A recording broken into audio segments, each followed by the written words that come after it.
Bonjour, t'arrive-t-il parfois de te sentir défavorisé, désavantagé, de voir d'autres qui semblent avoir plus de privilèges que toi, qui semblent pouvoir être plus proches de toi, plus bénis que toi, parce que peut-être il y a plus de bénédictions qui viennent dans leur vie, peut-être parce qu'ils voient davantage de miracles, d'exaucement à leurs prières.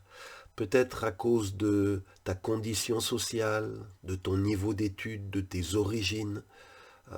Peut-être tu fais un complexe d'infériorité, même spirituellement parlant. Tu te sens peut-être chrétien d'une deuxième catégorie. Il y a l'élite et puis il y a toi.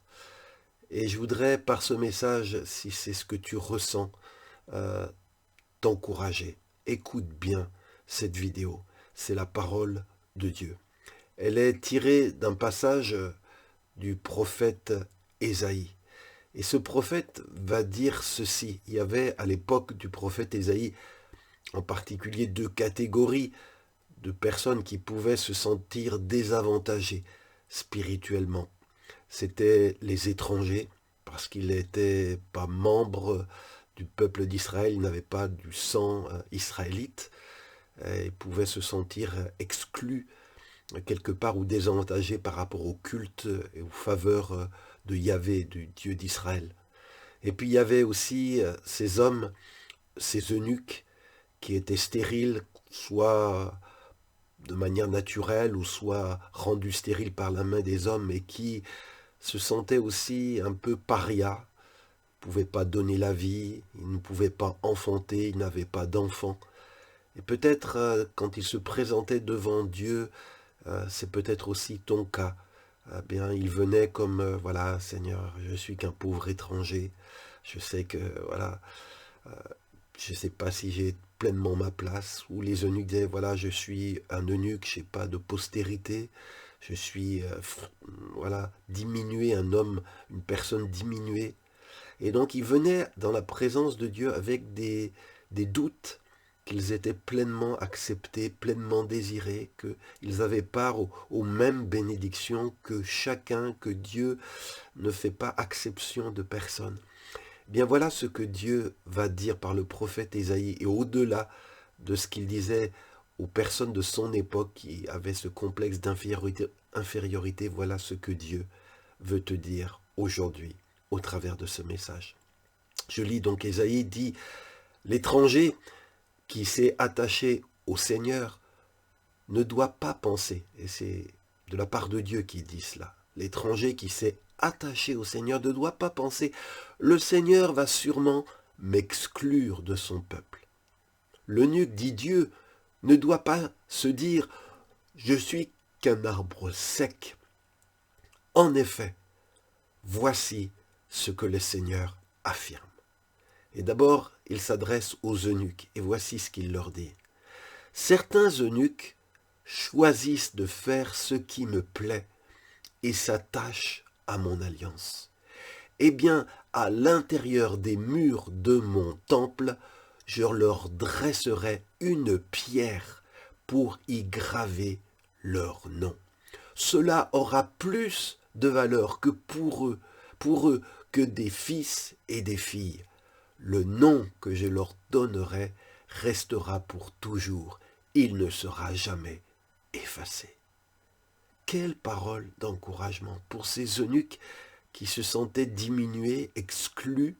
Et il disait, si un eunuque me cherche à faire ce qui me plaît, s'il s'attache à mon alliance, bien qu'il soit eunuque, bien qu'il soit diminué physiquement, privé de sa capacité sexuelle d'engendrer, eh bien il dit à l'intérieur des murs de mon temple, pas tu resteras pas dehors, mais à l'intérieur des murs de mon temple, je dresserai pour cette personne une pierre pour y graver leur nom. Te rends-tu compte? Cet eunuque qui se pensait si minable, si petit, Dieu dit, je vais mettre une pierre dans mon temple et sur cette pierre il y aura gravé ton nom. Ça veut dire que tu es tellement précieux, précieuse pour moi. Et Dieu ajoute, cela aura plus de valeur pour eux que des fils ou des filles. Tu ne pleureras pas parce que tu avais été stérile, parce que tu te sentais inférieur quand tu te comparais aux autres qui avaient beaucoup d'enfants. Mais l'eunuque, cette pierre gravée, vaudra mieux que des fils et des filles, dit le Seigneur. Et le nom que je marquerai sur cette pierre restera pour toujours, il ne sera jamais effacé. Toi qui pensais que Dieu pouvait t'oublier, parce que tu étais petit, parce que tu étais différent, Dieu, si tu es attaché à lui, si tu cherches à lui plaire, ton nom à toi aussi sera gravé dans le temple de Dieu, un nom que Dieu n'effacera jamais. Et puis, Dieu va adresser cette autre parole à cette autre catégorie qui se sentait plus petit, inférieur. Et voici ce que Dieu dit, certains étrangers sont attachés au Seigneur. Ils l'honorent, ils l'aiment, ils sont ses serviteurs. De ceux-là, le Seigneur dit, tous ceux qui s'attachent à mon alliance, je les ferai venir sur ma montagne sainte, je les remplirai de joie dans ma maison de prière, j'accepterai les sacrifices et les dons qu'ils m'offrent sur l'autel. Oui, on appellera ma maison, maison de prière pour tous les peuples.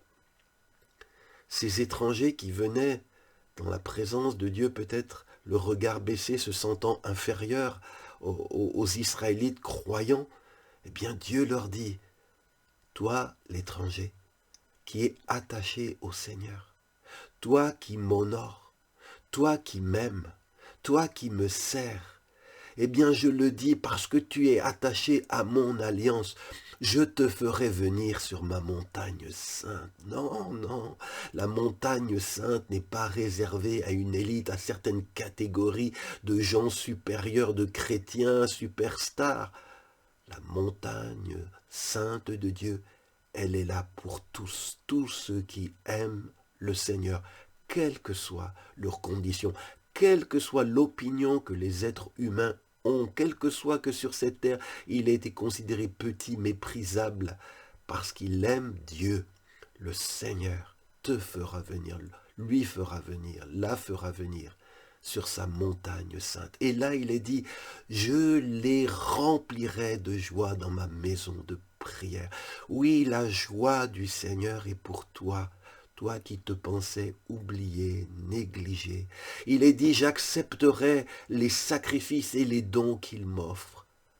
Tu sais, si petits soient-ils, tes sacrifices, quand tu les fais de tout ton cœur, même s'il n'y a pas beaucoup de zéros sur ton chèque, même s'il n'y a pas, peu importe. Le Seigneur, toi qui es peut-être plus pauvre que d'autres chrétiens, le Seigneur accepte tes sacrifices que tu lui offres. Sa maison est une maison de prière pour tous les peuples. Elle est une maison de prière pour toi qui m'écoutes. Alors soyez encouragés. Nul qui aime Dieu n'est exclu de sa grâce. Si cette vidéo vous a béni, partagez-la autour de vous et je vous donne rendez-vous vendredi prochain. Et je vous souhaite aussi à tous un très joyeux Noël. Soyez bénis.